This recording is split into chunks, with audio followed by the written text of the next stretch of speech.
The woods were always there, looming, dark, a place of secrets. They stood at the edge of the trees, a wall of thick, gnarled trunks blocking the sun. The air was heavy, thick with the smell of damp earth and pine needles. A shiver ran down my spine. This place felt different. It felt alive. We were 4 friends, eager for a weekend escape. The woods promised adventure, a chance to reconnect with nature. We laughed as we unloaded the car, our voices loud in the stillness. But the forest seemed to absorb the sound, swallowing it whole. A sense of unease settled over me, a premonition I couldn't shake.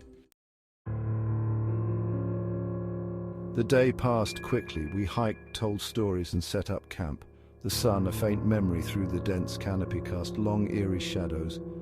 As twilight descended, the forest transformed. The air grew colder, the shadows deeper. The familiar woods felt alien, a place unknown. We built a fire, the flames a comforting beacon in the growing darkness, but the light seemed to push back the darkness only so far.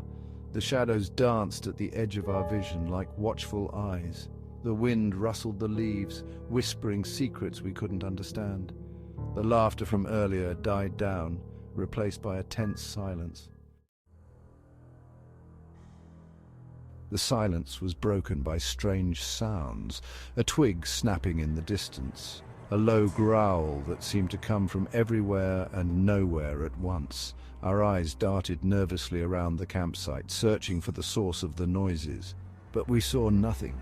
One by one, the others claimed exhaustion and retreated to their tents. I stayed by the fire, feeding the flames, trying to ignore the growing sense of dread.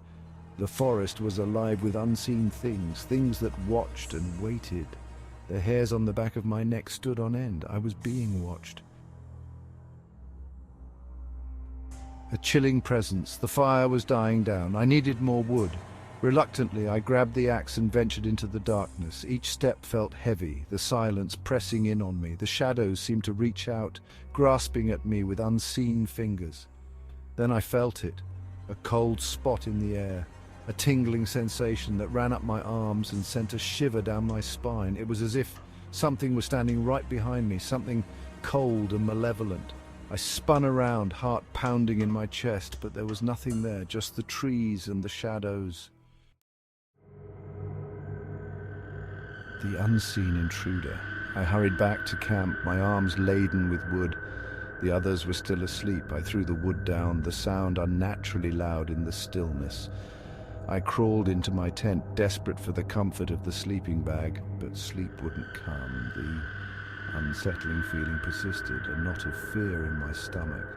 A blood-curdling scream ripped through the night. I sat bolt upright, my heart racing.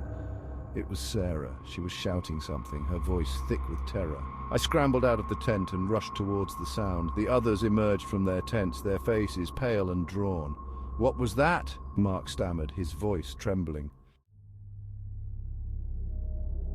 Face to face, we followed the sound of Sarah's screams to a clearing. She stood in the center, her eyes wide with terror, pointing to a spot behind us. We turned slowly, bracing ourselves for whatever awaited us, and then we saw it. A figure, tall and gaunt, shrouded in shadow. It seemed to shimmer as if it were made of smoke and darkness. Its eyes glowed with an eerie, unnatural light.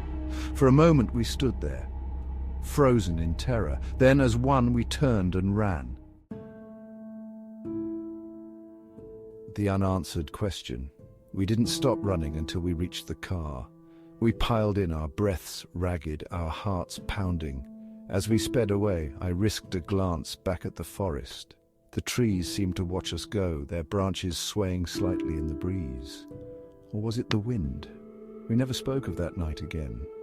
But the memory lingers. A chilling reminder of the unknown that lurks in the shadows. What was that thing in the woods? Was it real, or a figment of our collective fear? Some questions are best left unanswered, some places are best left unexplored.